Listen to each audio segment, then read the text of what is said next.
श्रुति विचक्रमे विश्वक् शासनानशने उभे यद विद्या च पुरुषस्तु भयाश्रयः। भागवतस्य द्वितीये स्कन्धे षष्ठे अध्याये अयं 20 श्लोकः।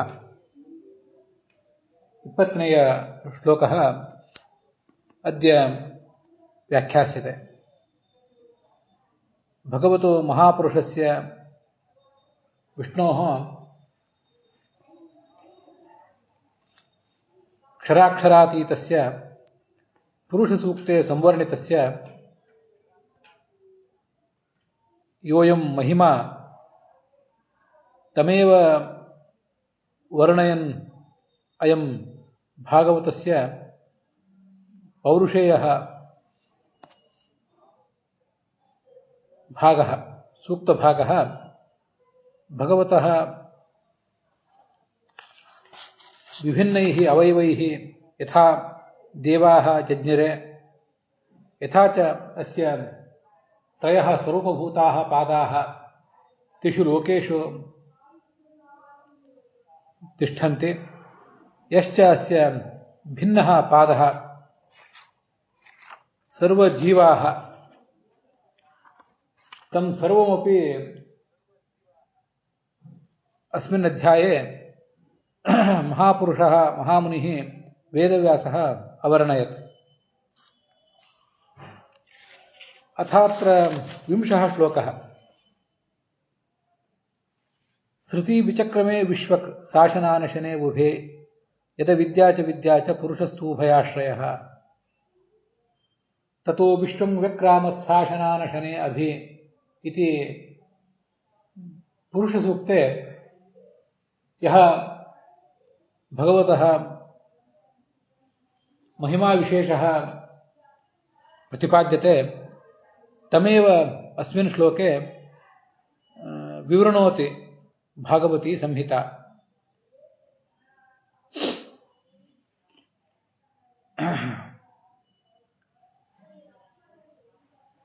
ವಿಶ್ವಾವಸು ಸಂವತ್ಸರದ ಭಾದ್ರಪದ ಹುಣ್ಣಿಮೆಯ ಈ ದಿನ ಈ 2ನೇ ಸ್ಕಂದದ 6ನೇ ಅಧ್ಯಾಯದ 20ನೇ ಶ್ಲೋಕವನ್ನು ನಾವಿವತ್ತು ನೋಡಬೇಕಾಗಿದೆ.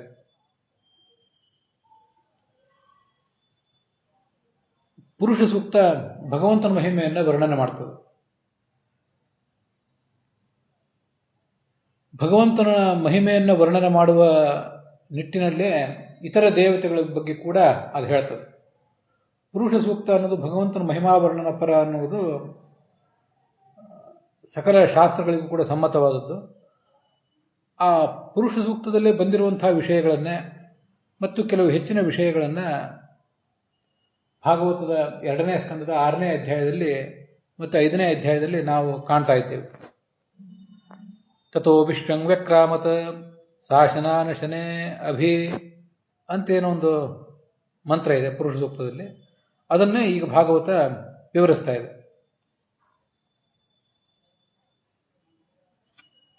ಈ ಜ್ಞಾನ ಮತ್ತು ಅಜ್ಞಾನ ಎಂಬ 2 ದಾರಿಗಳು, ಆ ದಾರಿಗಳಲ್ಲಿ ಇರುವವನು ಭಗವಂತನೇ. ಮತ್ತು ಆ ದಾರಿಗಳಲ್ಲಿ ಯಾರ್ಯಾರನ್ನು ನಡೆಸಬೇಕೋ, ಜ್ಞಾನ ಮಾರ್ಗದಲ್ಲಿ ಯಾರನ್ನು ನಡೆಸಬೇಕೋ ಹಾಗೆ ಅಜ್ಞಾನದ ಮಾರ್ಗದಲ್ಲಿ ಯಾರನ್ನು ನಡೆಸಬೇಕೋ ಅವರನ್ನು ನಡೆಸುವವನು ಕೂಡ ಇದೇ ಪರಮಪುರುಷನೇ. ಅದನ್ನು ಜ್ಞಾನದ ಮಾರ್ಗ ಮತ್ತು ಅಜ್ಞಾನದ ಮಾರ್ಗ ಅಂತ ನಾವು ತಿಳ್ಕೋಬಹುದು, ಅಥವಾ ಜ್ಞಾನದ ಮಾರ್ಗ ಕರ್ಮದ ಮಾರ್ಗ ಅಂತ ಕೂಡ ತಿಳ್ಕೊಳ್ಬಹುದು. ಹೀಗೆ ಈ ಮಾರ್ಗಕ್ಕೆ ನಿಯಾಮಕನಾದವನು, ಮಾರ್ಗದಲ್ಲಿ ಯಾರನ್ನು ಎಲ್ಲಿ ಕರ್ಕೊಂಡು ಹೋಗಬೇಕೋ ಅಲ್ಲಿ ಕರ್ಕೊಂಡು ಹೋಗುವವನು ಈ ಭಗವಂತ. ಹೀಗೆ ಅವನು 2ಕ್ಕೂ ಕೂಡ ಆಶ್ರಯ ಅಂತ ಈ ಭಾಗವತದ ಶ್ಲೋಕ ವರ್ಣನೆ ಮಾಡ್ತದೆ. ಅದಕ್ಕೂ ಭಾಗವತ ತಾತ್ಪರ್ಯವೂ ಕೂಡ ಇದೆ.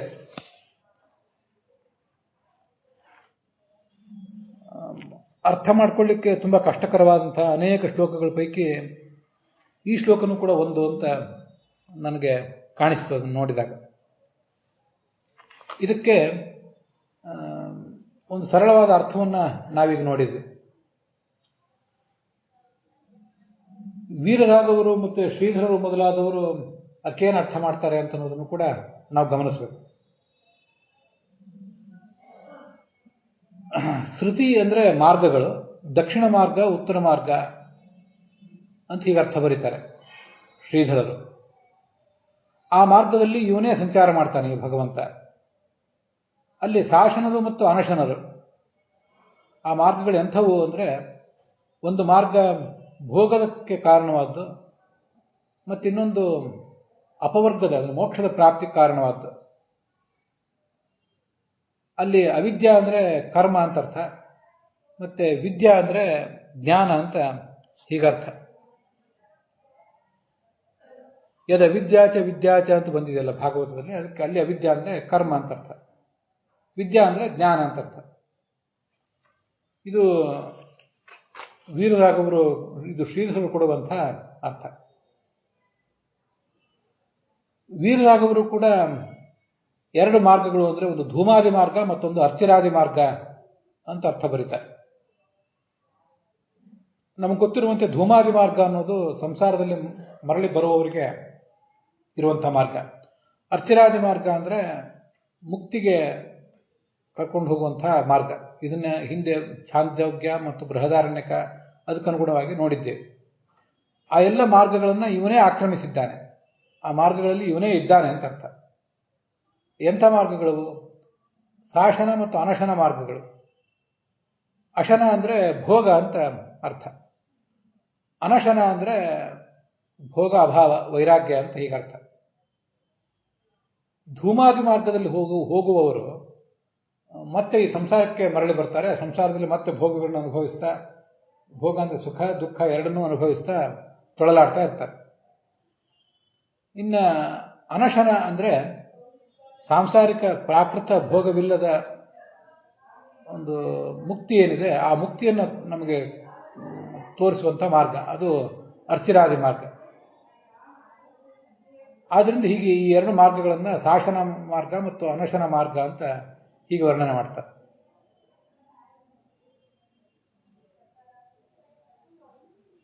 ಇಲ್ಲಿ ಅವಿದ್ಯಾ ಅಂದರೆ ಕರ್ಮ, ಅವಿದ್ಯಾ ಕರ್ಮ ಸಂಜ್ಞಾನ್ಯ ಅಂತ ಒಂದು ಮಾತನ್ನ ಅವರು ಶ್ರೀಧರರು ಅಲ್ಲಿ ಉದ್ಧರಿಸ್ತಾರೆ. ಅದು ಎಲ್ಲಿದು ಅಂತ ಅನ್ನೋದು ನಂಗೆ ಸಿಗಲಿಲ್ಲ. ಅವಂತೂ ಅವಿದ್ಯಾ ಅಂದರೆ ಕರ್ಮ ಅಂತ ಹೀಗರ್ಥ, ವಿದ್ಯಾ ಅಂದರೆ ಜ್ಞಾನ ಅಂತ ಅರ್ಥ. ಧೂಮಾದಿ ಮಾರ್ಗದಲ್ಲಿ ಹೋದವರು ಮತ್ತೆ ಕರ್ಮಗಳನ್ನೇ ಮಾಡ್ತಾ, ಕರ್ಮದ ಫಲವಾಗಿ ಮತ್ತೆ ಈ ಲೋಕಕ್ಕೆ ಬರ್ತಾ, ಮತ್ತೆ ಸ್ವರ್ಗಕ್ಕೆ ಹೋಗುವುದು, ಮರಳಿ ಬರುವುದು, ಇದನ್ನೇ ಮಾಡ್ತಾ ಇರ್ತಾರೆ. ಇನ್ನು ಅರ್ಚಿರಾದಿ ಮಾರ್ಗದಲ್ಲಿ ಹೋದವರು ಜ್ಞಾನ ಮಾರ್ಗವನ್ನು ಹಿಡಿದು ಮುಕ್ತಿಯನ್ನು ಕಾಣ್ತಾರೆ.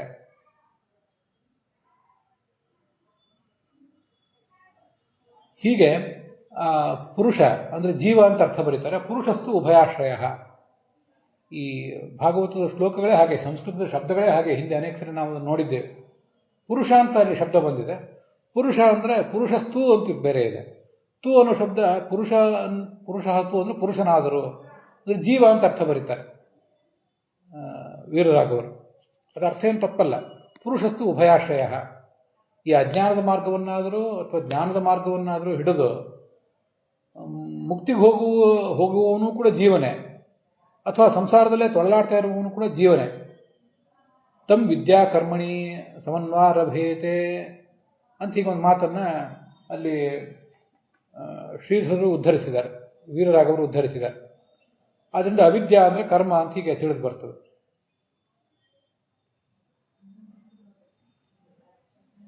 ಆ ಜೀವನನ್ನ ಯಾವತ್ತು ಅವನ ವಿದ್ಯೆ, ಅವನು ಗಳಿಸಿದ ಜ್ಞಾನ ಮತ್ತು ಅವನು ಮಾಡುವ ಕರ್ಮ ಅವೆರಡೂ ಕೂಡ ಅವನನ್ನ ಹಿಂಬಾಲಿಸ್ಕೊಂಡು ಬರ್ತವೆ ಅಂತ ಅದರ ತಾತ್ಪರ್ಯ. ಇದು ವೀರರಾಘವರು ಹೇಳುವಂತಹ ಅರ್ಥ. ರಾಧಾಕೃಷ್ಣರು ಹೇಳುವಂತಹ ಅರ್ಥವು ಕೂಡ ಹೆಚ್ಚು ಕಡಿಮೆ ಶ್ರೀಧರದ ಅರ್ಥವನ್ನೇ ಹೊಂದಿಕೊಂಡಿರ್ತದೆ. ವಿದ್ಯಾ ಅಂದರೆ ಅವಿದ್ಯಾ ಅಂದರೆ ಕರ್ಮ, ಮತ್ತು ವಿದ್ಯಾ ಅಂದರೆ ಜ್ಞಾನ. ವಿದ್ಯಾ ಅಂದರೆ ಜ್ಞಾನ ಅಂತ ಅರ್ಥ. ಪುರುಷಸ್ತು ಉಭಯಾಶ್ರಯ ಭವತಿ. ಪುರುಷ ಈ ಜೀವ ಏನಿದ್ದಾನೆ ಅವನೇ ಎರಡಕ್ಕೂ ಕೂಡ ಆಶ್ರಯ. ಈ ಎರಡನ್ನು ಹಿಡಿಬೇಕಾದವನು ಅವನೇ. ಸ್ವಯಂ ಭಗವಂತ ಯಾವ ಮಾರ್ಗವನ್ನು ಹಿಡಿಯಬೇಕಾಗಿಯೇ ಇಲ್ಲ. ಹಿಡಿದು ಸಾಧನೆ ಮಾಡಿ ಮುಕ್ತಿಗೆ ಹೋಗಬೇಕಾದವನು ಅಲ್ಲ ಭಗವಂತ, ಅಥವಾ ಮುಕ್ತಿಯಿಂದ ಮರಳಿ ಬಂದು ಅಥವಾ ಮೇಲಿನ ಲೋಕದಿಂದ ಮರಳಿ ಬಂದು ಮುಕ್ತಿಗೆ ಹೋದ್ರೆ ಮರಳಿ ಬರುವ ಪ್ರಸಂಗ ಇಲ್ಲ. ಮೇಲಿನ ಲೋಕಕ್ಕೆ ಹೋಗಿ ಅಲ್ಲಿಂದ ಮರಳಿ ಸಂಸಾರಕ್ಕೆ ಬರಬೇಕಾದವನಾದ್ರೂ ಈ ಜೀವನೇ ಅಂತ ಹೀಗೆ ಅದಕ್ಕೆ ಅರ್ಥ. ಶಾಸನ ಅಂದ್ರೆ ಕರ್ಮ ಭೋಗ ಫಲ ಇದ್ದದ್ದು, ಅನಶನ ಅಂದ್ರೆ ಕರ್ಮ ಫಲ ಭೋಗ ರಹಿತವಾದದ್ದು ಅಂತ ಇಷ್ಟಾರ್ಥನೇ ರಾಧಾಕೃಷ್ಣರ ವ್ಯಾಖ್ಯಾನದಲ್ಲೂ ಕೂಡ ಕಂಡು ಬರ್ತದೆ. ಇದಿಷ್ಟಾದ್ಮೇಲೆ ನಾವೀಗ ಇದಕ್ಕೆ ವಿಜಯಧ್ವಜರು ಮತ್ತು ಯಾದವಾರರು ಏನು ಅರ್ಥ ಹೇಳ್ತಾರೆ ಅಂತ ಅನ್ನೋದನ್ನು ಗಮನಿಸಬೇಕು. ಅದು ಮತ್ತೆ ಅವ್ರು ಹೇಳುವ ಅರ್ಥ, ವಿಜಯಧ್ವಜರು ಮತ್ತು ಯಾದವಾರರು ಹೇಳುವ ಅರ್ಥ ಹೆಚ್ಚು ಕಡಿಮೆ ಈ ಆಚಾರ್ಯರು ತಾತ್ಪರ್ಯದಲ್ಲಿ ತಿಳಿಸಿರುವಂತಹ ಅರ್ಥವೇ ಆಗಿರ್ತದೆ. ಅದನ್ನು ಈಗ ಗಮನಿಸಬೇಕು. ಈ ಶ್ಲೋಕದಲ್ಲಿ ಶ್ರುತಿ ವಿಚಕ್ರಮೇ ವಿಶ್ವಕ್ಸಾಶನಾನಶನೇ ಉಭೇ ಯದ ವಿದ್ಯಾಚ ಪುರುಷಸ್ತು ಉಭಯಾಶ್ರಯ ಅಂತೀಗೇನು ಶ್ಲೋಕ ಇದೆ, ಅದರ ಭಾಗವತ ತಾತ್ಪರ್ಯದಲ್ಲಿ ತ್ರಿಪಾತ್ ಸಯೇವ ಭಗವಾನ್ ಸರ್ವಪ್ರಾಣಿಷು ಸಂಸ್ಥಿತಃ ನಿರಣ್ಯೇಷು ಚ ವಿದ್ವತ್ಸು ತ್ರಿದಶೇಷು ಇತರೇಷು ಚ ಅಂತ ಅಧ್ಯಾತ್ಮದ ಶ್ಲೋಕವನ್ನು ಉದ್ಧರಿಸಿ ಆಚಾರ್ಯರು ಪುರುಷ ಸೂಕ್ತದಲ್ಲಿ ಬಲ್ಲದೇ ಇರುವಂತಹ ಒಂದೆರಡು ಸಂಗತಿಗಳನ್ನು ಹೇಳ್ತಾರೆ. ವಸ್ತುತಃ ಪುರುಷ ಸೂಕ್ತಕ್ಕೆ ಅರ್ಥ ಹೇಳೋದು ಬಹಳ ಸುಲಭ. ಶಾಸನಾನಶನೇ ಅಭಿ. ಕೆಲವು ಕಡೆ ಪುರುಷ ಸೂಕ್ತನೇ ಋಗ್ವೇದದ್ದು, ಯಜುರ್ವೇದದ್ದು, ಅಥರ್ವೇದದ್ದು, ಸಾಮವೇದದ್ದೆಲ್ಲ ಇರೋದ್ರಿಂದ ಕೆಲವು ಕಡೆ ಉಭಯ ಅಂತನೂ ಪಾಠ ಇದೆ. ಇಲ್ಲಿ ಭಾಗವತದಲ್ಲಂತೂ ಉಭಯ ಅಂತಲೇ ಪಾಠ ಇರೋದನ್ನು ನಾವು ನೋಡ್ತಾನೆ ಇದ್ದೇವೆ. ಶಾಸನರು ಅನಶನರು ಅನ್ನೋ ಮಾತುಗಳಿಗೆ ಪುರುಷ ಸೂಕ್ತಕ್ಕೆ ವ್ಯಾಖ್ಯಾನ ಮಾಡಿದವರು ಹೆಚ್ಚಿನ ವ್ಯಾಖ್ಯಾನಕಾರರೆಲ್ಲರೂ ಕೂಡ ಮುಕ್ತಿ ಯೋಗ್ಯರು ಮತ್ತು ಮುಕ್ತಿ ಅಯೋಗ್ಯರು, ಸಂಸಾರದಲ್ಲಿದ್ದಂಥವರು, ಇವರಿಬ್ಬರನ್ನು ಭಗವಂತ ಮೀರಿ ನಿಂತಿದ್ದಾನೆ. ಸಂಸಾರದಲ್ಲಿದ್ದವರು ಶಾಸನರು, ಇನ್ನೂ ಕರ್ಮದ ಫಲವನ್ನು ಅನುಭವಿಸ್ತಾ ಇದ್ದಾರೆ. ಮತ್ತೆ ಮುಕ್ತಿಯೋಗ್ಯರಾದವರು ಕರ್ಮದ ಫಲವನ್ನು ಅನುಭವಿಸ್ತಾ ಇಲ್ಲ.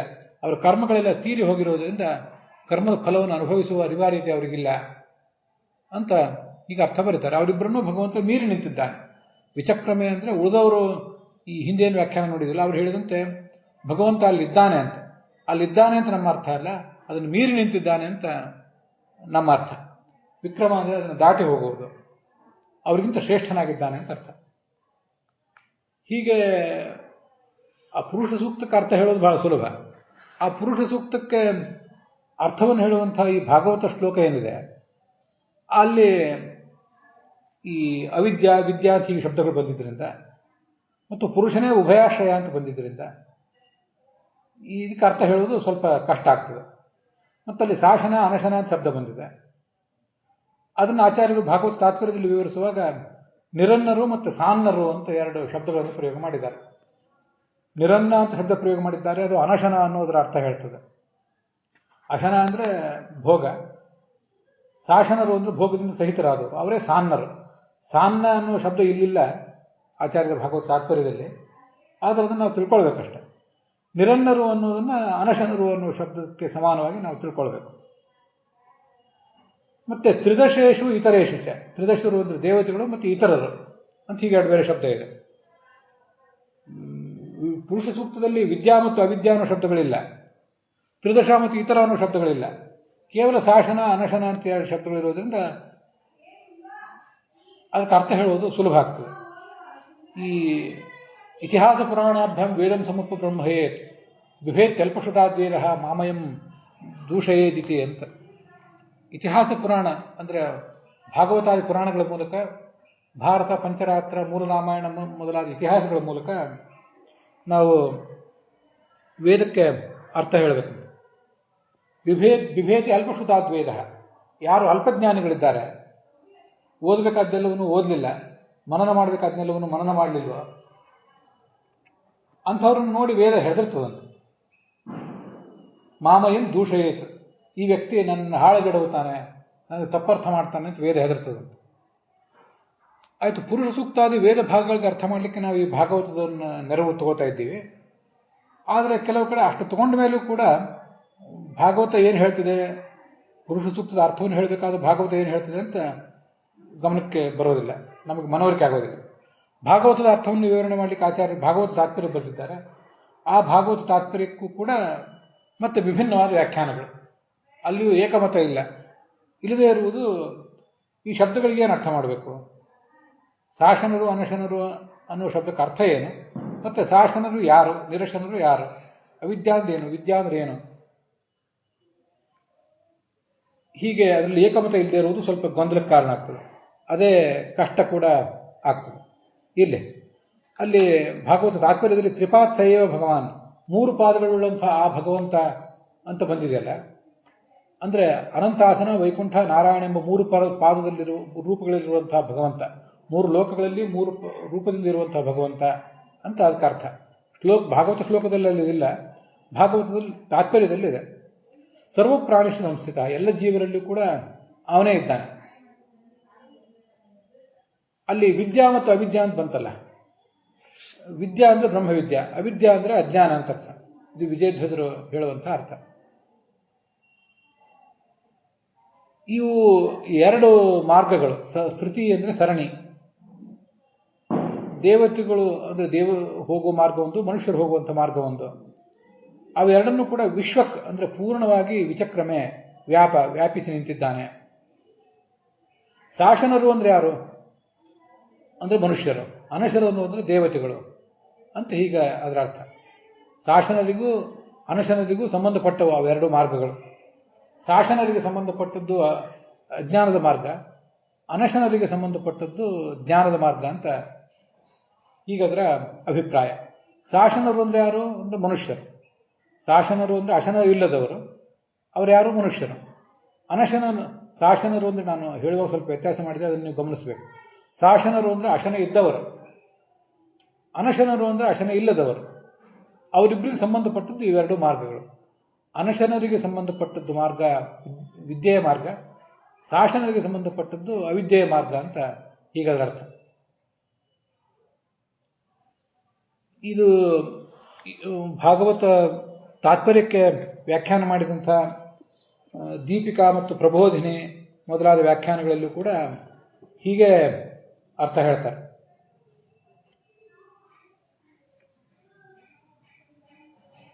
ಶಾಸನಾನಶನತ್ವೇನ ನರದೇವೋ ಯಥೋದಿತವು ಅಂತ ದೀಪಿಕಾದಲ್ಲಿ ಭಾಗವತ ತಾತ್ಪರ್ಯದ ಮಾತನ್ನ 11ನೇ ಸ್ಕಂದದ 11ನೇ ಅಧ್ಯಾಯದ 6ನೇ ಶ್ಲೋಕದಲ್ಲಿ ಬಂದಿರುವಂತಹ ಭಾಗವತ ತಾತ್ಪರ್ಯದ ಮಾತೊಂದನ್ನು ಉದ್ಧರಿಸಿದ್ದಾರೆ. ಭಾಗವತ ತಾತ್ಪರ್ಯದಲ್ಲಿ ಇಲ್ಲಿ ಶಾಸನ ಅನಶನ ಅಂತ ಏನು ಶಬ್ದಗಳು ಬಂದಿವೆ, ಅದಕ್ಕೆ 11ನೇ ಸ್ಕಂದದ 11ನೇ ಅಧ್ಯಾಯದ 6ನೇ ಶ್ಲೋಕದಲ್ಲಿ ಅಲ್ಲಿ ಬಂದಿರುವಂತಹ ಭಾಗವತ ತಾತ್ಪರ್ಯದಲ್ಲಿ ಏನು ಅರ್ಥ ಹೇಳಿದ್ದಾರೋ ಮತ್ತು ಶಾಸನರು ಅನಶನರು ಅಂದ್ರೆ ಯಾರು ಅಂತ ಹೇಳಿದ್ದಾರೋ ಅವರನ್ನು ಸ್ವೀಕಾರ ಮಾಡಬೇಕಾಗ್ತದೆ. ಈ 2 ಮಾರ್ಗಗಳು ಅಂದ್ರೆ ಸಂಸಾರ ಮತ್ತು ಮೋಕ್ಷ ಎಂಬ 2 ಮಾರ್ಗಗಳು ಅಂತ ಪ್ರಬೋಧಿನಿ ವ್ಯಾಖ್ಯಾನದಲ್ಲಿ ಕಾಣಿಸ್ತದೆ. ಅವರು ಕೂಡ ಆ ಭಾಗವತ ತಾತ್ಪರ್ಯ 11ನೇ ಸ್ಕಂದದ ಮಾತನ್ನ ಉದ್ಧರಿಸಿದ್ದಾರೆ. ಅಲ್ಲಿ ಏನಿದೆ ಅಂದ್ರೆ ಶಾಸನರು ಅಂದ್ರೆ ನರರು, ಮನುಷ್ಯರು, ಅನಶನರು ಅಂದ್ರೆ ದೇವತೆಗಳು ಅಂತ ಹೀಗದರ ಅರ್ಥ. ಆ ಪ್ರಕಾರ ಇಲ್ಲೂ ಕೂಡ ಶಾಸನರು ಮತ್ತು ಅನಶನರು ಎಂಬ ಶಬ್ದದಿಂದ ದೇವತೆಗಳನ್ನು ಮತ್ತು ಮನುಷ್ಯರನ್ನು ನಾವು ತಗೊಳ್ಬೇಕಾಗ್ತದೆ. ಭಾಗವತ ತಾತ್ಪರ್ಯದಲ್ಲೂ ಕೂಡ ತ್ರಿದಶೇಷು ಇತರೇಷು ಚ ಅಂತಿದೆ. ತ್ರಿದಶರು ಅಂದ್ರೆ ದೇವತೆಗಳು, ಇತರರು ಅಂದ್ರೆ ದೇವತೆಗಳಿಗಿಂತ ಭಿನ್ನರಾದವರು ಅಂತ ಅರ್ಥ. ದೇವತೆಗಳಿಗಿಂತ ಭಿನ್ನರಾದವರು ಯಾರು ಅಂತ ಪ್ರಶ್ನೆ ಬಂದ್ರೆ ನರ ಅಂತ ಅಲ್ಲೇನು 11ನೇ ಸ್ಕಂದದಲ್ಲಿ ಭಾಗವತದಲ್ಲಿ ಬಂದಿದೆ, ಭಾಗವತ ತಾತ್ಪರ್ಯದಲ್ಲಿ ಬಂದಿದೆ. ಆ ಇತರ ಎಂಬ ಶಬ್ದದಿಂದ ಇತರರು ಅಂದ್ರೆ ಭಿನ್ನರು ಅಂತ ಅರ್ಥ. ದೇವತೆಗಳು ಮತ್ತು ಇತರರು ಅಂತ ಅದರ ತಾತ್ಪರ್ಯ ಭಾಗವತ ತಾತ್ಪರ್ಯದಲ್ಲಿ. ಆ ಇತರರಲ್ಲಿ ಅಂದ್ರೆ ಮನುಷ್ಯರಲ್ಲಿ ಇದ್ದಾನೆ ಅಂತ ಅದಕ್ಕೆ ಅರ್ಥ ಆಗ್ತದೆ. ಈ ಹೀಗೆ ಶಾಸನರು ಮತ್ತು ಅನಶನರು ಎಂಬ ಶಬ್ದದಿಂದ ನರರನ್ನು ಮತ್ತು ಮನುಷ್ಯರನ್ನು ತಗೊಳ್ಬೇಕು ಅಂತ ಅನ್ನೋದು 11ನೇ ಸ್ಕಂದದ ಭಾಗವತ ತಾತ್ಪರ್ಯದಿಂದ ಗೊತ್ತಾಗ್ತದೆ. ಹಾಗೆ ವಿಜಯಧ್ವಜರು ಮತ್ತೆ ಪ್ರಬೋಧಿನಿಕಾರರು, ದೀಪಿಕಾಕಾರರು ಅದಕ್ಕೆಲ್ಲ ಅರ್ಥ ಮಾಡಿದ್ದಾರೆ. ಆದರೆ ಇದಕ್ಕೆ ಯಾದವಾರರು ಮಾತ್ರ ಬೇರೆ ಅರ್ಥ ಮಾಡಿದ್ದಾರೆ. ಅದನ್ನೀಗ ನಾವು ಗಮನಿಸಬೇಕು. ಅಲ್ಲಿ ವಿಶ್ವಕ್ ಅಂತ ಶಬ್ದ ಇದೆ, ಶ್ರುತಿ ವಿಚಕ್ರಮೇ ವಿಶ್ವಕ್ ಅಂತ. ವಿಶ್ವಕ್ ಅಂದ್ರೆ ವಿ ಅಂದ್ರೆ ವಿವಿಧವಾಗಿ, ಅಂತ್ಯತಿ ಅಂದ್ರೆ ಹೋಗ್ತಾನೆ, ತಲುಪ್ತಾನೆ, ಅಲ್ಲಿ ಇರ್ತಾನೆ. ಎಲ್ಲಿ ಅಂದ್ರೆ ಅನಂತಾಸನ ಮೊದಲಾದ ಲೋಕಗಳಲ್ಲಿ ಇರ್ತಾನೆ. ಆದ್ದರಿಂದ ವಿಶ್ವಕ್ಕೆಂಬ ಶಬ್ದ ಭಗವಂತನಿಗೆ ವಿಶೇಷಣ. ಸರ್ವಪ್ರಾಣಿಷು ಸಂಸ್ಥಿತ, ಅವನು ಎಲ್ಲ ಪ್ರಾಣಿಗಳಲ್ಲಿಯೂ ಕೂಡ ಇರ್ತಾನೆ. ಅದನ್ನ ಭಾಗವತ ತಾತ್ಪರ್ಯದಲ್ಲಿ ಸರ್ವಪ್ರಾಣಿಷು ಸಂಸ್ಥಿತ ಅಂತ ಬಂದಿದೆ, ಭಾಗವತದಲ್ಲಿ ಉಭಯಾಶ್ರಯ ಅಂತ ಬಂದಿದೆ, ಇಬ್ಬರಿಗೂ ಅಂತ ಅಲ್ಲಿ ಬಂದಿದೆ. ಮತ್ತೆ ಶಾಸನರು ಅನಶನರು ಅನ್ನುವ ಶಬ್ದಕ್ಕೆ ಅರ್ಥ ಏನು? ಅದನ್ನೇ ಸರ್ವಪ್ರಾಣಿಷು ಅಂತ ಏನು ವಿವರಣೆ ಮಾಡಿದಾರಲ್ಲ ಅದನ್ನೇ ವಿವರಿಸ್ತಾರೆ, ನಿರನ್ನೇಷು ಅಂತ. ಈ ತ್ರಿದಶೇಷು ಇತರೇಷು ಅಂತ ಬಂತಲ್ಲ, ಇತರರು ಅಂದ್ರೆ ಶಾಸನರು ಅಂತ ಅರ್ಥ, ನಿರನ್ನರು ಅಂದ್ರೆ ತ್ರಿದಶರು ದೇವತೆಗಳು ಅಂತ ಅರ್ಥ. ತ್ರಿದಶ ಎಂಬ ಶಬ್ದಕ್ಕೆ ಕೋಶದ ದೃಷ್ಟಿಯಿಂದ ದೇವತೆಗಳು ಅಂತ ಅರ್ಥ ಆಗ್ತದೆ. ಮತ್ತೆ ಭಾಗವತ ತಾತ್ಪರ್ಯದಲ್ಲಿ ವಿದ್ವತ್ಸು ಅಂತ ಶಬ್ದ ಇದೆ. ನಿರನ್ನೇಷು ವಿದ್ವತ್ಸು ತ್ರಿದಶೇಷು, ತ್ರಿದಶೇಷು ಅನ್ನುವ ದೇವತೆಗಳಿಗೆ ವಿದ್ವತ್ಸು ಮತ್ತು ನಿರನ್ನೇಷು ಅಂತ ಎರಡು ವಿಶೇಷಣ. ಇನ್ನು ಇತರ ಅಂತ ಮತ್ತೊಂದಿದೆ, ಅದಕ್ಕೆ ನಾವು ಸಾನ್ನರು ಅಂತ ಇಟ್ಕೊಳ್ಬೇಕು. ತ್ರಿದಶರನ್ನ ನಿರನ್ನರು ಅಂತ ಹೇಳಿದ್ರಿಂದ ತ್ರಿದಶರಿಗಿಂತ ಭಿನ್ನರಾದ ಮನುಷ್ಯರನ್ನ ಸಾನ್ನರು, ಅನ್ನದಿಂದ ಸಹಿತರಾದವರು ಅಂತ ತಿಳ್ಕೋಬೇಕು. ಹಾಗೇನೆ ತ್ರಿದಶರನ್ನ ವಿದ್ವತ್ಸು ಅಂದ್ರೆ ಜ್ಞಾನಿಗಳು ಅಂತ ಅರ್ಥ ಮಾಡಿದ್ರಿಂದ, ವಿದ್ವತ್ಸು ಅಂದ್ರೆ ಜ್ಞಾನಿಗಳಾದ ದೇವತೆಗಳು, ನಿರನ್ನರಾದವರು ಅಥವಾ ಅನಶನರಾದವರು ಅವೆರಡು ಶಬ್ದಗಳು ಪರ್ಯಾಯ ಶಬ್ದ. ನಿರನ್ನ ಅಂತ ಭಾಗವತ ತಾತ್ಪರ್ಯದಲ್ಲಿದೆ, ಅನಶನ ಅಂತ ಶಬ್ದ ಭಾಗವತದಲ್ಲಿ ಮತ್ತು ಪುರುಷ ಸೂಕ್ತದಲ್ಲಿದೆ. ಅದಕ್ಕೆ ಅನ್ನ ಅಂದ್ರೆ ಏನು ಅಂತ ಅರ್ಥವನ್ನ ಮುಂದೆ ನೋಡೋಣ. ಅದಕ್ಕೆ ಅರ್ಥಗಳೇ ಬಹಳ ಅರ್ಥಗಳಿವೆ, ನಾವೀಗ ಅದನ್ನು ಮುಂದೆ ನೋಡೋಣ. ವಿದ್ವತ್ ಅಂದ್ರೆ ಜ್ಞಾನಿಗಳು ಅಂತ ಅರ್ಥ. ದೇವತೆಗಳಿಗೆ ತ್ರಿದಶೇಷು ಅಂದ್ರೆ ದೇವತೆಗಳಿಗೆ ನಿರನ್ನ ಅಂತ ಒಂದು ವಿಶೇಷಣ, ವಿದ್ವತ್ಸು ಅಂದ್ರೆ ಜ್ಞಾನಿಗಳು ಎಂಬ ಅರ್ಥದಲ್ಲಿ ಮತ್ತೊಂದು ವಿಶೇಷಣ. ಇತರರು ಅಂದ್ರೆ ದೇವತೆಗಳಿಗಿಂತ ಭಿನ್ನರಾದವರು ಏನಿದ್ದಾರೆ ಅವರಿಗೆ ಸಾನ್ನರು ಅನ್ನುವ ವಿಶೇಷಣ ಸಲ್ಲುತ್ತದೆ. ಮತ್ತೆ ವಿದ್ವತ್ಸು ಅನ್ನೋದ್ರ ಬದಲಾಗಿ ಅವಿದ್ವತ್ಸು ಅಂತ ಆಗ್ತದೆ. ದೇವತೆಗಳು ನಿರನ್ನರಾದರೆ ಇತರರು ಸಾನ್ನರು, ಅನ್ನದಿಂದ ಕೂಡಿದವರು. ದೇವತೆಗಳು ಜ್ಞಾನಿಗಳಾದರೆ ಇತರರು ಅಜ್ಞಾನಿಗಳು ಅಂತ ಇಷ್ಟರ್ಥ ಅದರಿಂದ ತಿಳಿದು ಬರ್ತದೆ. ಹಾಗಾದ್ರೆ ಯಾರವರು? ಆ ದೇವತೆಗಳಿಗಿಂತ ಭಿನ್ನರಾದವರು ಯಾರು? ದೇವತಾತಿರಿಕ್ತಾ ಜ್ಞಾನಿನಃ ಋಷ್ಯಾದಯ ಏವ ಶಾಸನ ಶಬ್ದವಾಚ್ಯಾ ಇತ್ಯುಕ್ತಂ ಭವತಿ. ದೇವತೆಗಳಿಗಿಂತ ಭಿನ್ನರಾದ ಜ್ಞಾನಿಗಳಾದಂತಹ ಋಷಿಗಳೇನಿದ್ದಾರೆ ಅವರನ್ನ ಶಾಸನ ಎಂಬ ಶಬ್ದದಿಂದ ಹೇಳಿದ್ದಾರೆ ಅಂತ ಇದು ಯಾದವಾರ್ಯರ ಅರ್ಥ ಆಗ್ತದೆ. ಯಾದವಾರ್ಯ ದೃಷ್ಟಿಯಲ್ಲಿ ಒಟ್ಟಾರೆ ಶ್ಲೋಕಾರ್ಥ ಏನು ಅಂದ್ರೆ ವಿಶ್ವಕ್ ತತಶ್ಚಾಯಂ ಶ್ಲೋಕಾರ್ಥ ಅಂತ ಯಾದವಾರ್ಯ ಏನು ಹೇಳಿದ್ದಾರೆ ಅದನ್ನ ಇಲ್ಲಿ ಹೇಳಿ ಹೊರಟಿದ್ದೀನಿ. ವಿಶ್ವಕ್ ಅಂದ್ರೆ ವಿವಿಧ ರೂಪಗಳಿಂದ ಅನಂತಾಸನ, ವೈಕುಂಠ ಮತ್ತು ಶ್ವೇತದ್ವೀಪ ಅನ್ನೋ ಲೋಕದಲ್ಲಿರುವ ಭಗವಂತ. ತ್ರಿಪಾತ್ 3 ರೂಪಗಳಿಂದ ಅಲ್ಲಿರುವ ಭಗವಂತ. ಅವಿದ್ಯಾ ಇಲ್ಲಿ ಗಮನಿಸಬೇಕು, ಅವಿದ್ಯಾ ಅಂದ್ರೆ ಹರಿಪೂಜಾ ಎಂಬ ಕರ್ಮ ಅಂತ ಅರ್ಥ ಬರೀತಾರೆ ಯಾದವಾರ್ಯರು. ಮತ್ತು ವಿದ್ಯಾ ಅಂದ್ರೆ ತತ್ವಜ್ಞಾನ ಅಂತ ಅರ್ಥ ಬರೀತಾರೆ. ಈ ಅರ್ಥಗಳನ್ನು ಪ್ರಾಯ ಅವರು ಶ್ರೀಧರರು, ವೀರರಾಘವರು ಮೊದಲಾದವರು ಏನಿದ್ದಾರೆ ಅವರ ವ್ಯಾಖ್ಯಾನದಿಂದ, ಆ ವ್ಯಾಖ್ಯಾನವನ್ನು ಓದಿ ಯಾದವಾರ್ಯರು ಹೇಳಿದ್ದಾರೆ ಅಂತ ಹೇಳದೆ ಹೋದ್ರು ಕೂಡ ಆ ವ್ಯಾಖ್ಯಾನದಲ್ಲಿ ಕೆಲವು ಪ್ರಮಾಣ ಶ್ಲೋಕಗಳನ್ನ ಹೇಳಿದ್ದಾರಲ್ಲ, ನಾವು ಅದನ್ನು ನೋಡಿದ್ದೇವೆ. ಅವಿದ್ಯಾ ಕರ್ಮ ಸಂಜ್ಞಾನ್ಯ ವಿದ್ಯಾಕರ್ಮಣಿ ಸಮನ್ವಾರ ಭೇತೆ ಅಂತ ಅದರಿಂದ ತಗೊಂಡಿದ್ದಿರ್ಬೇಕು ಯಾದವಾರ್ಯರು. ಅದರಿಂದ ಯಾದವಾರ್ಯ ದೃಷ್ಟಿಯಲ್ಲಿ ಅವಿದ್ಯಾ ಅಂದ್ರೆ ಭಗವತ್ ಪೂಜಾ ರೂಪವಾದ ಕರ್ಮ, ವಿದ್ಯಾ ಅಂದ್ರೆ ತತ್ವಜ್ಞಾನ ಅಂತ ಅರ್ಥ. ಇವೆರಡೂ ಕೂಡ ಶ್ರುತಿ ಊರ್ಧ್ವಲೋಕದ ಗಮನಕ್ಕೆ ಕಾರಣವಾದ ಮಾರ್ಗಗಳವು ಮತ್ತು ಶಾಸನ ಮತ್ತು ಅನಶನರಿಗೆ ಸಂಬಂಧಪಟ್ಟವು. ಶಾಸನ ಮತ್ತು ಅನಶನ ಅಂತ ಎರಡು ವಿಧದ ಉಭಯ ವಿಧ ಅಧಿಕಾರಿಗತಃ. ನಿರಶನರು ಅಂದ್ರೆ ದೇವತೆಗಳು, ಶಾಸನರು ಅಂದ್ರೆ ದೇವತಾತಿರಿಕ್ತವಾದ ಋಷ್ಯಾದಿಗಳು ಅಂತ ಬರೀತಾರೆ. ಋಷಿ, ಪಿತೃ, ಚಕ್ರವರ್ತಿ ಮತ್ತು ಮನುಷ್ಯರು ಅಂತ ಅವರ ತಾತ್ಪರ್ಯ ಇರುವ ಸಾಧ್ಯತೆ ಇದೆ. ಯಾದವಾರ್ಯ ತಾತ್ಪರ್ಯ ಋಷ್ಯಾದಯ ಅನ್ನೋ ಶಬ್ದವನ್ನ ಗಮನಿಸಿದ್ರೆ,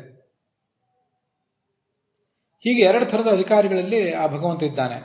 ಇದ್ದು ತಾನೇ ವಿಚಕ್ರಮೆ. ವಿಚಕ್ರಮೆ ಅಂದ್ರೆ ಅವರನ್ನು ದಾಟಿ ನಿಂತಿದ್ದಾನೆ ಅಂತ ಒಂದರ್ಥ. ಅವರಲ್ಲಿ ಕಾರ್ಯವನ್ನು ಮಾಡಿಸುವವನೇ ಅವನೇ. ಚತುರ್ಮುಖಾದಿ ದೇವತೆಗಳಲ್ಲಿ ಕಾರ್ಯವನ್ನು ಮಾಡಿಸುವವನು ಯಾರು? ಇದೇ ಭಗವಂತನೇ ಕಾರ್ಯವನ್ನು ಮಾಡಿಸುವವನು. ಮುಂದೆ ಅವರಿಗೆ ಆ ಕರ್ಮಗಳನ್ನು ಮಾಡಿಸುವ ಮೂಲಕ ಅವ್ರನ್ನ ಉತ್ತಮ ಗತಿಗೆ ಆ ಭಗವಂತ ಒಯ್ತಾನೆ.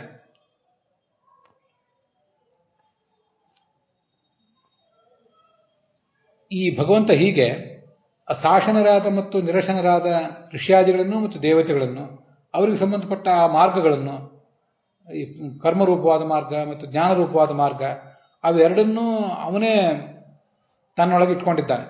ಆ ಮಾರ್ಗಗಳೆಲ್ಲವೂ ಇರುವುದು ಅವನಲ್ಲೇ. ತತ್ತದಧಿಕಾರಿಷು ದೇವೇಶು ಪ್ರೇರಕತೆಯ ಸ್ಥಿತ್ವ. ಆ ದೇವತೆಗಳಲ್ಲಿ ಋಷ್ಯಾದಿಗಳಲ್ಲಿ ಅವನೇ ಇದ್ದು ಅವರ ಮೂಲಕ ಆಯಾ ಕರ್ಮಗಳನ್ನು ಮಾಡಿಸ್ತಾನೆ. ಹಾಗೆ ಅವರಿಗೆ ಕೊಡಬೇಕಾದಂತಹ ಫಲವನ್ನು ಕೂಡ ಕೊಡ್ತಾನೆ ಅಂತ ಅದರ ತಾತ್ಪರ್ಯ ಆಗ್ತದೆ. ಹೀಗೆ ಈಗ ಇತರರು ಅಂದರೆ ದೇವತಾತಿರಿಕ್ತವಾದ ಜ್ಞಾನಿಗಳಾದ ಋಷಿಗಳು ಅಂತೇನಿದೆಯಲ್ಲ, ಇದನ್ನೇ ಪುರಾಣಿಕಾಚಾರ್ಯರು ತಮ್ಮ ಭಾಗವತ ತಾತ್ಪರ್ಯದಲ್ಲಿ ಶಾಸನರೆಣಿಸಿದಂಥ ಜ್ಞಾನಿಗಳಾದ ಋಷಿಗಳಲ್ಲಿಯೂ ಇದ್ದಾರೆ ಅಂತ ಅರ್ಥ ಮಾಡಿದ್ದಾರೆ. ಅಲ್ಲಿ ನಾನೀಗ ಭಾಗವತ ತಾತ್ಪರ್ಯಕ್ಕೆ ಅರ್ಥ ಹೇಳಿದ್ನಲ್ಲ, ತ್ರಿದಶರು ಅಂತಿದೆ, ಅವರಿಗೆ ನಿರನ್ನ ಮತ್ತು ವಿದ್ವತ್ ಅಂತ ಎರಡು ವಿಶೇಷಣಗಳು. ಅನಶನರು ಮತ್ತೆ ಜ್ಞಾನಿಗಳು ಅಂತ ಅದರ ಅರ್ಥ ಆಗ್ತದೆ. ಇತರರು ಅಂತ ಬಂದಾಗ ಇತರರಿಗೆ ಸಾನ್ನರು ಮತ್ತೆ ಅವಿದ್ವತ್ಸು ಅಂತ ವಿಶೇಷಣ ಆಗಬೇಕು. ತ್ರಿದಶಕ್ಕಿಂತ ಭಿನ್ನರಾದವರು ಇತರರು, ಆದ್ರಿಂದ ನಿರನ್ನಕ್ಕಿಂತ ಭಿನ್ನರಾದವರು ಸಾನ್ನರು ಅವರು. ತ್ರಿದಶರಿಗೆ ವಿದ್ವತ್ಸು ಅಂತ ವಿಶೇಷಣ ಹೇಳಿರೋದ್ರಿಂದ ಆ ವಿದ್ವತ್ಸು ಅನ್ನುವುದನ್ನೇ ಭಿನ್ನವಾಗಿ ತಗೊಂಡು ಅವಿದ್ವತ್ಸು ಅಂತ ಇತರರಿಗೆ ಅರ್ಥ ಮಾಡಬೇಕು, ಅದೊಂದು ಅರ್ಥ. ಆದರೆ ಯಾದವಾರರು ಹಾಗೆ ಮಾಡಿಲ್ಲ. ಆ ಜ್ಞಾನಿ ಋಷಿಗಳನ್ನೂ ಕೂಡ ವಿದ್ವತ್ಸು ಎಂಬ ಶಬ್ದದಿಂದಲೇ ವಿದ್ವತ್ಸು ಅನ್ನೋದು ದೇವತೆಗಳಿಗೂ ವಿಶೇಷಣ ಮತ್ತು ಋಷಿಯಾದಿಗಳಿಗೂ ವಿಶೇಷಣ. ಆದರೆ ದೇವತೆಗಳನ್ನು ಮಾತ್ರ ನಿರನ್ನರು ಅಂತನೂ ಉಳಿದವರೆಲ್ಲರನ್ನು ಕೂಡ ಸಾನ್ನರು ಅಂತನೂ ವರ್ಣಿಸ್ತಾರೆ. ಆದರೆ ಯಾದವಾರರ ವ್ಯಾಖ್ಯಾನದಲ್ಲಿ ಅಲ್ಲಿ ಅಶನ ಅಂದ್ರೆ ಏನು, ಶಾಸನ ಮತ್ತು ಅನಶನ ಎಂಬಲ್ಲಿರುವ ಅಶನ ಅಂದರೆ ಏನು, ಆ ಅರ್ಥ ಅಲ್ಲಿ ಬಂದಿಲ್ಲ. ಹಾಗೆ ನಿರನ್ನ ಮತ್ತು ಸಾನ್ನ ಎಂಬಲ್ಲಿ ಆ ಅರ್ಥ ಏನಿದೆ ಅದನ್ನು ಕೂಡ ಅವರು ಯಾದವಾರ್ಯರು ಹೇಳಲಿಲ್ಲ.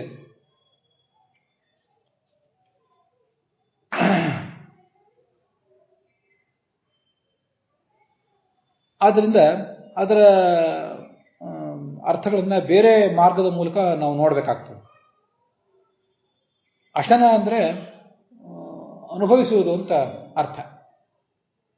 ಸೋಷ್ಣುತೆ ಸರ್ವಾನ್ ಕಾಮಾನ್ ಸಹ ಬ್ರಹ್ಮಣ ವಿಪಸ್ಥಿತ ಅಂತ ತೈತರೀಯ ಉಪನಿಷತ್ತಿದೆ. ಎಲ್ಲ ಕಾಮಗಳನ್ನು ಕೂಡ ಅವನು ಅನುಭವಿಸ್ತಾನೆ ಅಂತ. ಆದ್ರಿಂದ ಅಶನ ಅಂದ್ರೆ ಸರ್ವ ವಿಧವಾದ ಭೋಗ. ಮನುಷ್ಯನಿಗೆ ಏನೇನು ಭೋಗಗಳು ಬೇಕೋ, ಸೃಕ್ ಚಂದನ ವನಿತಾದಿ ಅಂತ ಹೇಳ್ತಾರೆ. ಗಂಡಿಗೆ ಹೆಣ್ಣು ಬೇಕು, ಹೆಣ್ಣಿಗೆ ಗಂಡು ಬೇಕು, ಹೂ ಮಾಲೆ ವೈಭೋಗ ಉಪಕರಣಗಳು, ಯೋಷಿತ್ಸು ತಲ್ಪಾಭರಣಾಂಬರಾದಿ ದ್ರವ್ಯೇಶು ಮಾಯಾರಚಿತೇಶು ಅಂತ ಭಾಗವತ ಒಂದ್ ಕಡೆ ಮುಂದೆ ಹೇಳ್ತದೆ. ಗಂಡಿನ ಪಾಲಿಗೆ ಹೆಣ್ಣು, ಹೆಣ್ಣಿನ ಪಾಲಿಗೆ ಗಂಡು, ತಲ್ಪ ಹಾಸಿಗೆ, ಆಭರಣ, ಅಂಬರ ಒಳ್ಳೆ ಬೆಳೆ ಬಾಳುವ ಚೀನಾಂಬರಗಳು, ಹೀಗೆ ಲಕ್ಸುರಿಯಸ್ ಐಟಮ್ಸ್ ಏನಿವೆ ಅವೆಲ್ಲವನ್ನು ಕೂಡ ಭೋಗ ಪದಾರ್ಥಗಳು ಅಂತ ಹೇಳ್ತಾರೆ.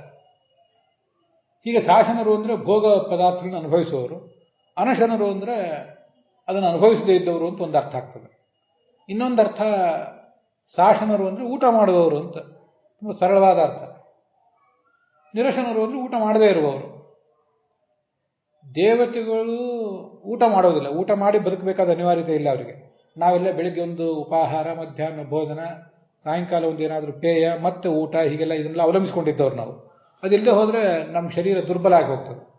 ಆದರೆ ದೇವತೆಗಳದು ಹಾಗಲ್ಲ, ಅವರಿಗೆ ಉಪಾಹಾರ, ಭೋಜನ, ಭಕ್ಷ್ಯ, ಭೋಜ್ಯ, ಪೇಯ ಯಾವುದು ಕೂಡ ಬೇಕಾಗೋದಿಲ್ಲ. ಹಾಗವರು ಅನಾಯಾಸವಾಗಿ ಬದುಕ್ತಾರೆ. ಆದ್ರಿಂದ ಅಶನ ಅಂದ್ರೆ ಭೋಗ ಪದಾರ್ಥ ಅಂತ ಒಂದು ಅರ್ಥ, ಊಟ ಅಂತ ಇನ್ನೊಂದು ಅರ್ಥ. ಇನ್ನೊಂದು ಅಶನ ಅಂದ್ರೆ ಪ್ರಾರಬ್ಧ ಕರ್ಮದ ಫಲ, ಅದನ್ನು ಅನುಭವಿಸುವವರು ಶಾಸನರು. ಅನಶನರು ಅಂದ್ರೆ ಪ್ರಾರಬ್ಧ ಕರ್ಮ ಇಲ್ಲದೇ ಇದ್ದವರು ಅಂತನೂ ಕೂಡ ಒಂದು ಅರ್ಥ ಆಗ್ತದೆ. ಅದನ್ನ ಪುರುಷ ಸೂಕ್ತಕ್ಕೆ ವ್ಯಾಖ್ಯಾನ ಮಾಡುವಾಗ ಪ್ರಾರಬ್ಧ ಕರ್ಮದ ಫಲವನ್ನು ಅನುಭವಿಸುವಂತಹ ಸಂಸಾರ ಜೀವಿಗಳು, ಪ್ರಾರಬ್ಧ ಕರ್ಮದ ಫಲವನ್ನು ಅನುಭವಿಸದೇ ಇರುವಂತಹ ವ್ಯಕ್ತಿಗಳೇನಿದ್ದಾರೆ ಅವರು ಮುಕ್ತರು ಅಂತ ಹೀಗೆ ಎರಡು ಥರದ ಅರ್ಥಗಳನ್ನು ಆ ಪುರುಷ ಸೂಕ್ತಕ್ಕೆ ಹೇಳಬಹುದು. ಆದರೆ ನಾನೀಗಾಗಲೇ ಹೇಳಿದಂತೆ ಇಲ್ಲಿ ತ್ರಿದಶರು ಮತ್ತು ಇತರರು ಅಂತ ಬಂತು ಭಾಗವತ ತಾತ್ಪರ್ಯದಲ್ಲಿ. ಹೀಗೆಲ್ಲ ಎರಡು ಶಬ್ದಗಳು ಪ್ರತ್ಯೇಕವಾಗಿ ಬಂದಿದ್ದರಿಂದ ನಾವು ಈ ಶಬ್ದಕ್ಕೆ ಅಶನ ಮತ್ತು ಅನಶನ ಎಂಬ ಶಬ್ದಕ್ಕೆ ಏನು ಅರ್ಥ ಮಾಡಬೇಕು ಅಂತನ್ನೋದು ನಮಗೆ ಗೊಂದಲಕ್ಕೆ ವಿಷಯ ಆಗ್ತದೆ. ಗೋವಿಂದಾಚಾರ್ಯರು ಪ್ರಾರಬ್ಧ ಕರ್ಮವನ್ನು ಅನುಭವಿಸುವವರನ್ನು ಶಾಸನರ ಅಂತನೂ ಮತ್ತೆ ಪ್ರಾರಬ್ಧ ಕರ್ಮವನ್ನು ಅನುಭವಿಸದೇ ಇರುವಂಥವ್ರನ್ನ ನಿರಶನರು ಅಂತನೂ ಒಂದು ಕಡೆ ಹೇಳಿದ್ದಾರೆ. ಆದರೂ ಮುಖ್ಯವಾಗಿ ಊಟ ಮಾಡುವವರು, ಊಟ ಮಾಡದೇ ಇರುವವರು ಅನ್ನೋ ಅರ್ಥವನ್ನೇ ಅವ್ರು ಹೇಳಿದ್ದಾರೆ. ಮುಂದೆ 11ನೇ ಸ್ಕಂದದಲ್ಲಿ ಏನು ಬರ್ತದಲ್ಲ ಭಾಗವತ ತಾತ್ಪರ್ಯ, ಅಲ್ಲೂ ಕೂಡ ನಮಗೆ ಮನುಷ್ಯರಿಗೆ ಆಹಾರ ಸ್ವೀಕಾರ ಮಾಡಿದ್ರೇ ಬಲ, ಆಹಾರ ಸ್ವೀಕಾರ ಮಾಡದೆ ಹೋದರೆ ದೌರ್ಬಲ್ಯ. ಆದರೆ ದೇವತೆಗಳದ್ದು ಹಾಗಲ್ಲ. ನಮ್ಮಂತೆ ಅವರು ಆಹಾರ ಸ್ವೀಕಾರ ಮಾಡಬೇಕಾದ್ದಿಲ್ಲ. ಆಹಾರವನ್ನು ಅವರು ಭೋಗಕ್ಕಾಗಿ ಸ್ವೀಕಾರ ಮಾಡಬಹುದು, ತಮ್ಮ ವೈಭೋಗಕ್ಕಾಗಿ. ಆದರೆ ಆಹಾರ ಸ್ವೀಕಾರ ಮಾಡುವುದು ಅವರಿಗೆ ಅನಿವಾರ್ಯವಾದದ್ದೇನಲ್ಲ ಅಂತ ಹೀಗೆ ಅರ್ಥ ಬರೀತಾರೆ. ಆದ್ದರಿಂದ ಇಲ್ಲಿಯೂ ಕೂಡ ನಾವು ಶಾಸನರು ಅನಶನರು ಅಂದರೆ ಭೋಜನ ಮಾಡುವವರು, ಭೋಜನ ಮಾಡದೇ ಇರುವವರು ಅಂತ ಅರ್ಥ ಸ್ವೀಕಾರ ಮಾಡಬಹುದು. ಅವರು ಏನೇನು ಅರ್ಥ ಹೇಳಿದ್ದಾರೆ ಅಂತ ಅನ್ನೋದನ್ನ ನಾನು ಹೇಳ್ತೇನೆ. ಇನ್ನು ಭೋಗ ಪದಾರ್ಥಗಳನ್ನು ಅನುಭವಿಸುವುದು, ಅನುಭವಿಸದೇ ಇರುವುದು ಅಂತ ಅನ್ನೋದು ಮತ್ತೊಂದು ಅರ್ಥ ಇದೆ. ಅದನ್ನು ನಾನು ಮುಂದಿನ ಭಾಗದಲ್ಲಿ ಹೇಳ್ತೇನೆ. ಇಷ್ಟು ಹೇಳಿದರೂ ಕೂಡ ಈ ಭಾಗದಲ್ಲಿ ಈ ವಿಷಯ ಎಲ್ಲ ಮುಕ್ತಾಯ ಕಾಣಲಿಲ್ಲ. ಇನ್ನು ಮುಂದಿನ ಭಾಗದಲ್ಲಿ ಅದೆಲ್ಲವನ್ನು ಕೂಡ ಹೇಳ್ತೇನೆ. ಅಲ್ಲಿಗೆ ಇವತ್ತಿನ ಈ ಭಾಗ ಸಮಾಪ್ತ ಆಗಿದೆ. ಹುಸಿಯ ನಾಡಿ ಹೊಟ್ಟೆ ಹೊರೆವ ವಿಷಯದಲ್ಲಿ ರಸಿಕನೆಂದು ಹುಸಿಗೆ ಹಾಕಿದಿರೋ ಎನ್ನ ಋಷಿಕೇಶನೆ, ಈಶನಿನ್ನ ಚರಣ ಭಜನೆ ಆಸೆಯಿಂದ ಮಾಡುವೆ, ದೋಷ ರಾಶಿ ನಾಶ ಮಾಡು ಶ್ರೀಶಕೇಶವ. ಶ್ರೀಕೃಷ್ಣಾರ್ಪಣ.